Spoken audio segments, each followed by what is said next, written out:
प्रभु यीशु मसीह के मधुर और मीठे नाम में आज दिनांक 1 दिसंबर दिन रविवार को आप सब श्रोताओं का हम स्वागत करते हैं।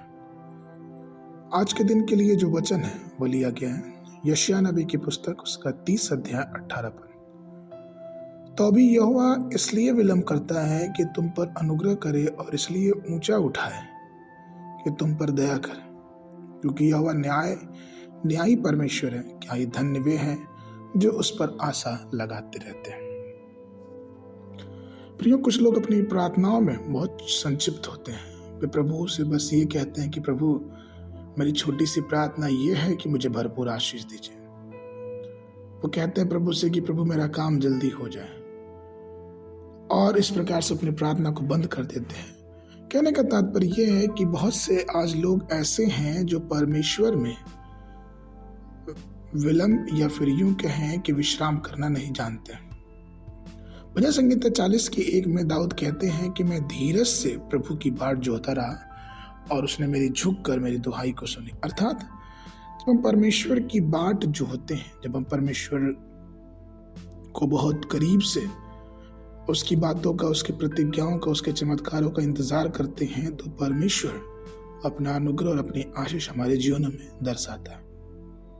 एक बार की बात है कि एक परिवार में एक बहुत गरीब परिवार था और उस परिवार में एक माता पिता और एक छोटी सी बेटी थी।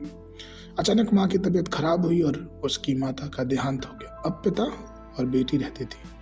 पिता बहुत दुखी रहने लगा, तो उसने अपनी बेटी से कहा कि बेटी, जब भी तुम विद्यालय से आया करो तो मेरे साथ समय व्यतीत किया करो, क्योंकि जब तुम मेरे साथ बैठोगी, मुझसे बात करोगी तो मुझे अच्छा लगेगा।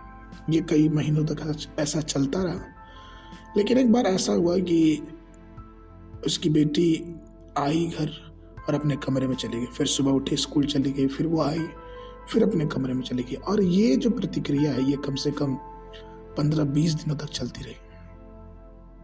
और जैसे ही 20वां दिन बीता, वो लड़की आई अपने पिता के पास और अपने पिता को एक स्वेटर दिया और उसने कहा कि पिताजी, क्या आपको मालूम है कि मैं आपसे इसलिए नहीं बात कर पा रही थी क्योंकि मैं ये आपके लिए स्वेटर बुन रही थी।